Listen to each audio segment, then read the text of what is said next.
Assalamualaikum warahmatullahi wabarakatuh. Bagaimana kabarnya hari ini anak-anak?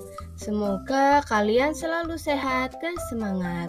Anak-anak, hari ini kita akan belajar tema 6, subtema 4, pembelajaran kedua. Namun sebelum kita belajar, marilah kita berdoa terlebih dahulu agar dalam belajar kita diberikan kemudahan dan ilmu yang didapatkan bermanfaat. Berdoa mulai, berdoa selesai. Anak-anak, hari ini kita akan belajar tentang yang pertama, kita akan belajar mengenai contoh menaati peraturan untuk merawat tumbuhan. Kemudian kita akan belajar tentang penggunaan kalimat tanya dan kata tanya.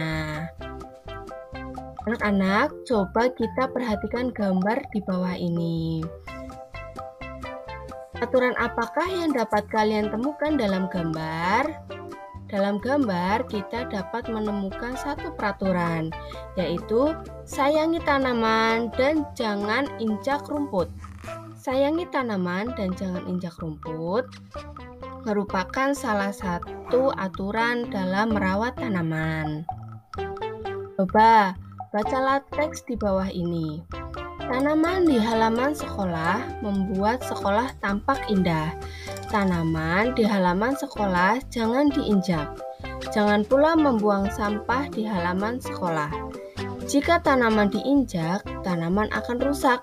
Halaman sekolah tidak akan tampak indah lagi. Membuang sampah di halaman sekolah membuat lingkungan tampak kotor. Membuat lingkungan sekolah bersih dan indah adalah kewajiban semua siswa.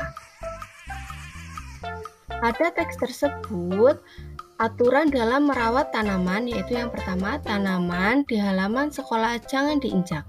Kemudian yang kedua, jangan pula membuang sampah di halaman sekolah.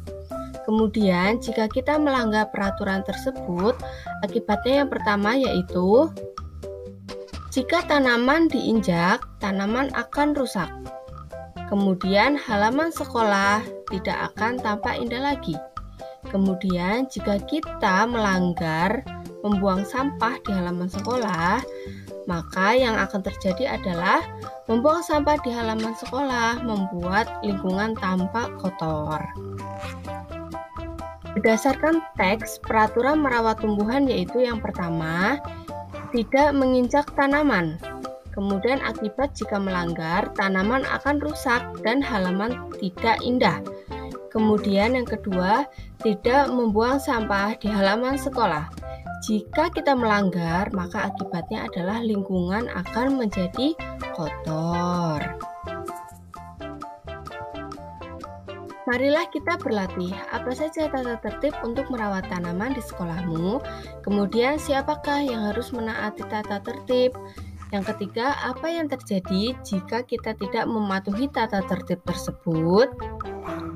Nah, jawabannya yaitu contoh tata tertib merawat tanaman di sekolahku adalah menyirami tumbuhan setiap pagi.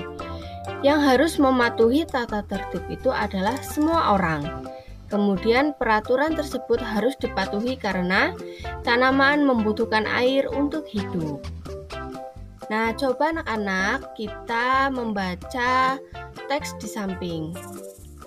Bunga matahari yang kutanam sedang berbunga. Pasti bagus sekali. Bolehkah aku datang melihat? Kemudian Lina, tentu saja boleh. Dayu, siapa yang merawatnya setiap hari, Lina?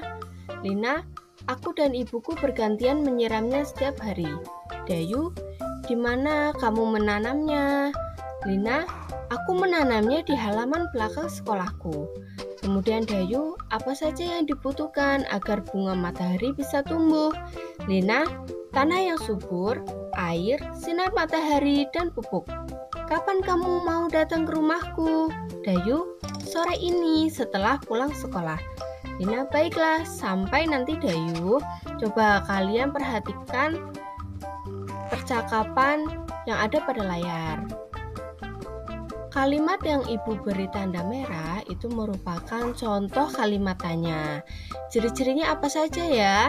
Yang pertama menggunakan kata tanya dan menggunakan tanda tanya. Nah, apa itu kalimat tanya? Kalimat tanya adalah kalimat berbentuk pertanyaan yang bertujuan untuk meminta respon atau tanggapan dari seseorang dari pertanyaan yang diajukan. Kalimat tanya selalu diakhiri dengan tanda tanya. Nah, lalu macam-macam kata tanya. Yang pertama, apa? Apa digunakan untuk menanyakan sesuatu, baik berupa keadaan atau perbuatan yang berkaitan dengan isi. Contohnya, apa makanan yang tidak kamu sukai? Kemudian yang kedua, siapa? Siapa menanyakan seseorang yang ada pada suatu pembahasan. Contohnya, siapa yang telah menyiram tanaman? Kemudian yang selanjutnya, kapan? Kapan digunakan untuk menanyakan waktu. Contohnya, kapan kamu menyiram tanaman? Kemudian yang keempat, mengapa? Mengapa untuk menanyakan alasan atau sebab. Contohnya, mengapa tanaman perlu disiram? Kemudian, berapa? Berapa digunakan untuk menanyakan banyak, jumlah, dan satuan. Contohnya, berapa kali tanaman harus disiram dalam satu hari? Mari berlatih. Lengkapilah kalimat tanya dengan kata tanya yang ada di dalam kotak. Yang pertama, titik-titik yang menanam bunga matahari ini. Jawabannya, yang menanam bunga matahari adalah Ibu Lina. Karena jawabannya adalah nama orang, berarti kata tanyanya menggunakan kata siapa. Kemudian yang kedua, titik-titik, Lina menyiram tanaman di halaman. Jawab, Lina menyiram setiap sore. Ini menanyakan kapan. Kemudian yang ketiga, titik-titik, batang bunga matahari yang tumbuh. Ada 4 batang bunga matahari yang tumbuh. Ini menanyakan jumlah, berarti berapa. Kemudian titik-titik yang dibutuhkan agar tanaman bisa tumbuh. Jawab, tanaman membutuhkan air dan sinar matahari. Ini merupakan kata tanya apa? Titik-titik, bunga matahari harus disiram setiap hari. Bunga matahari harus disiram setiap hari agar tidak layu. Ini merupakan pertanyaan untuk alasan. Berarti yang digunakan adalah kata mengapa. Terima kasih sudah belajar dengan baik. Tetap semangat dan jaga kesehatan. Wassalamualaikum warahmatullahi wabarakatuh.